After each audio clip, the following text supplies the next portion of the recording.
Y volvemos cara a cara siempre, domingo, 11:30 de la mañana, siempre en el Regal Pacific y degustando, claro, degustando las exquisitas cecinas chillanas en la conversación, en la mesa y en el paladar de todos los chilenos. Seguimos con Juan José. Fregado, feroz, feroz. ¿Y en qué momento actor? ¿Por qué actor? ¿En el colegio, ya al final? ¿En cómo? ¿Por descarte, por pasión? No, al contrario, yo creo que esta ausencia en mi casa se autogenera una mayor preocupación, sobre todo por los cariños. Lógico. Y por los afectos. Lógico. Entonces, el contacto que nosotros teníamos mucho más diariamente y más periódico era con mi abuela por parte materna y mi abuelo. Porque vivían al lado, vivíamos casi en la casa al lado, sí, claro. Era la casa al lado.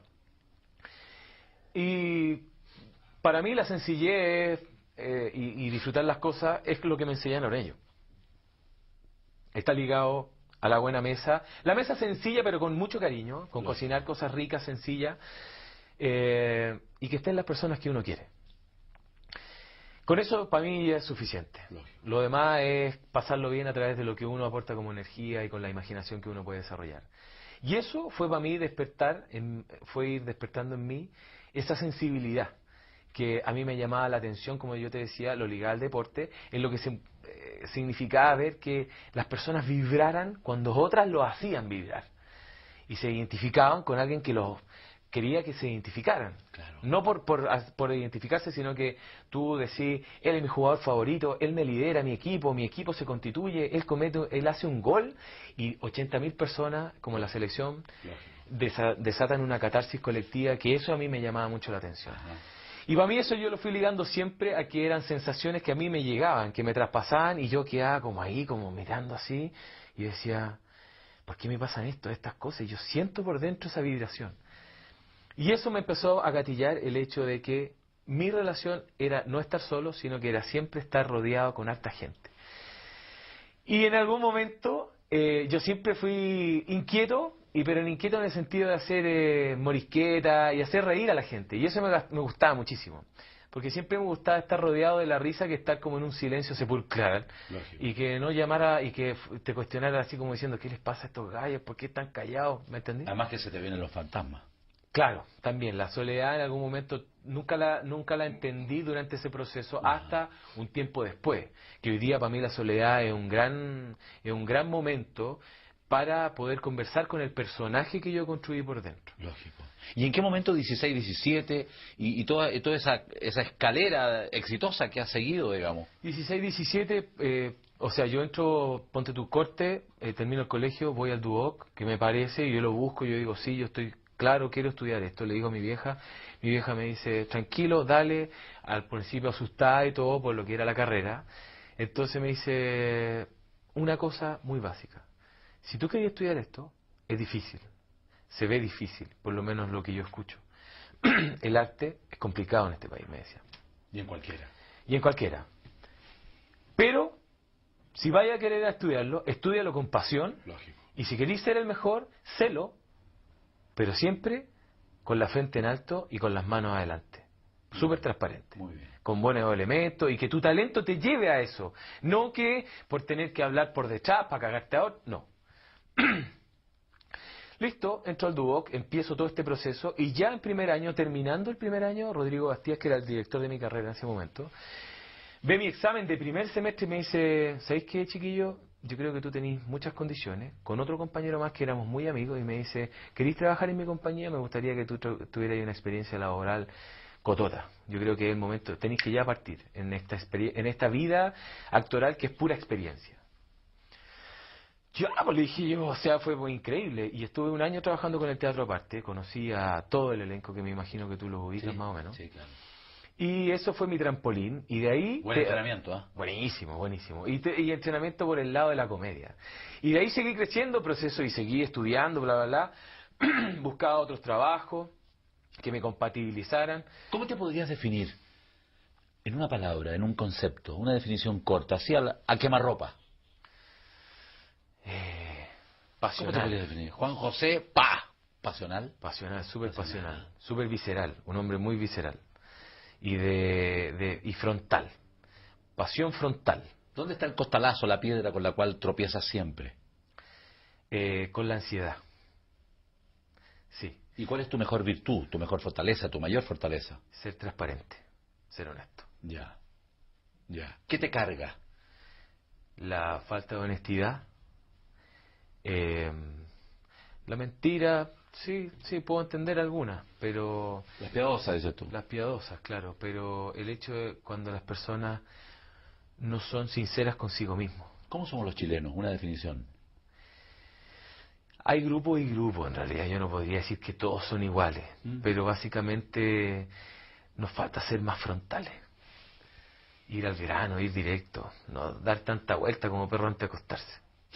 Qué buena, Sí. pero antes de acostarse. Sí. Claro, sí, se dan como 4 o 5 vueltas y recién, y después se paran un poco, como que les faltó algo, se dan otra vuelta más y ahí. No, concreto, o sea, si tú tenías algo en la vida, bueno, eso tiene que ver con las pasiones internas y las posibilidades también que se te dan. Pero yo siento que las posibilidades están en todo orden, por mucha aristocracia que exista o por mucha pobreza, el personaje que quiere conocerse a sí mismo por dentro y desarrollar un personaje, yo creo que desarrolla la pasión y está comprobado a nivel de todo nivel. O sea, hay problemas en la sociedad alta, hay problemas en la clase media, hay problemas en la clase más pobre.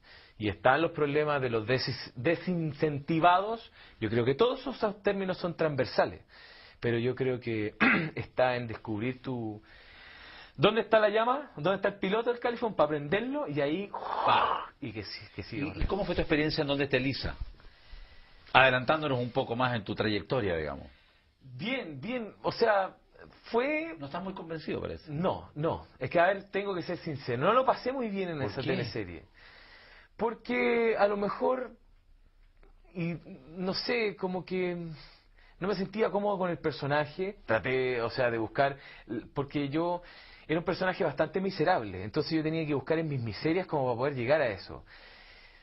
Y por ahí me sentí como un poco incómodo en el proceso, pero así todo es parte de mi pega, yo la hice como siempre, y lo escuché de una persona, y eso lo fui colocando en prueba y en práctica siempre. Cuando tú hagas tu segunda teleserie, y yo no hacía ni la primera. Cuando tú hagas tu segunda teleserie, hácela siempre como la primera. Y yo decía, ok. Y el día que hice la primera, fue genial. Lo pasé, pero así ya, no sé, otra dimensión. Entregué todo de mí. Fue un momento peak en mi alma, no en mi carrera, en mi alma.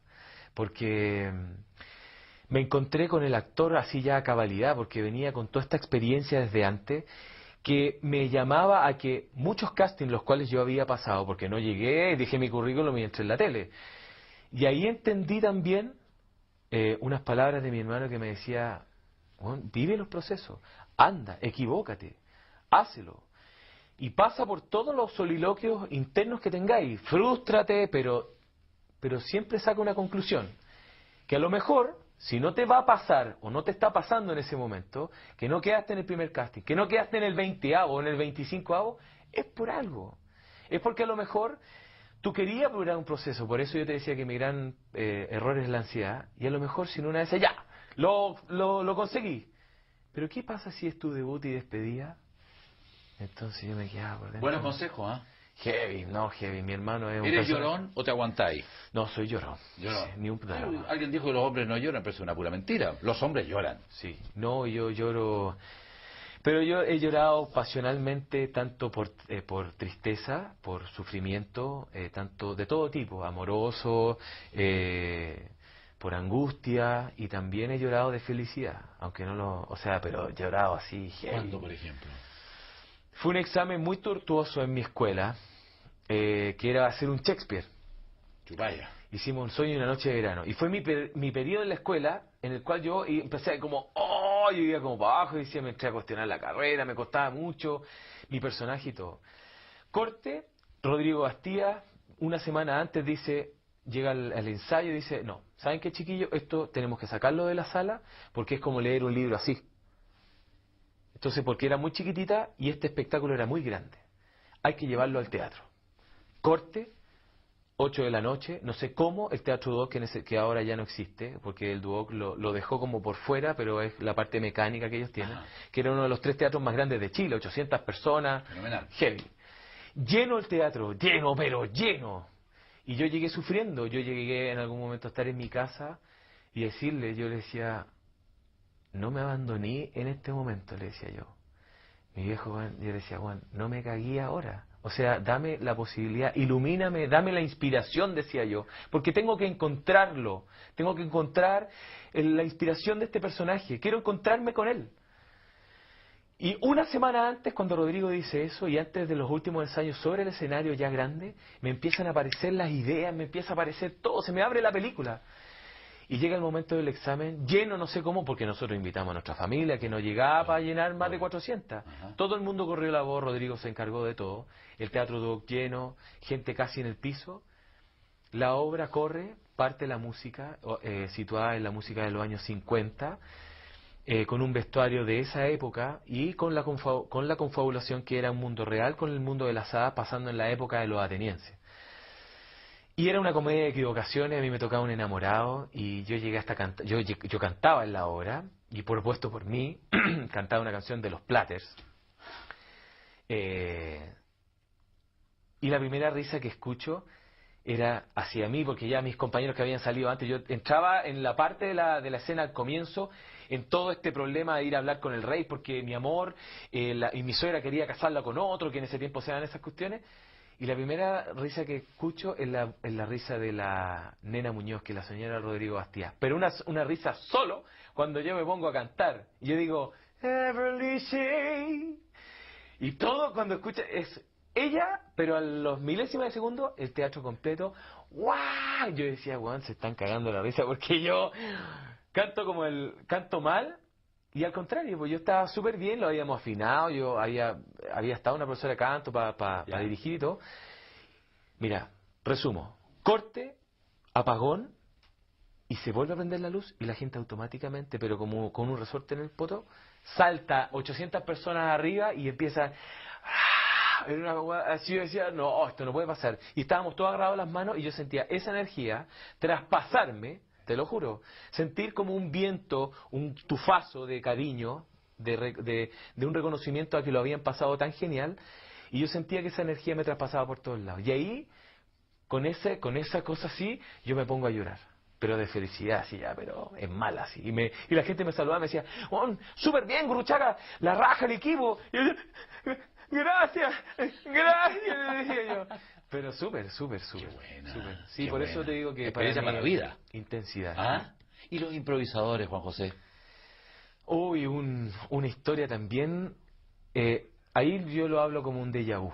Y un déjà vu que tiene que ver con que yo me voy de Televisión Nacional, me voy a reinventarme, salgo al mundo real y básicamente lo busco en el sentido de yo ser mi propio... Sí.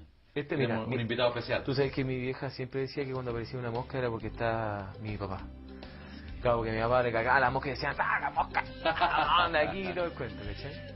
Vamos a ir a una pausa rápidamente. Estamos en el Cara a Cara, seguimos con Juan José. Estamos siempre en el Regal, no se mueva, volvemos. Cuando Cara a Cara continúe. Y decía, ¡no! Decía yo, no puedo tener tan mala wea, decía yo.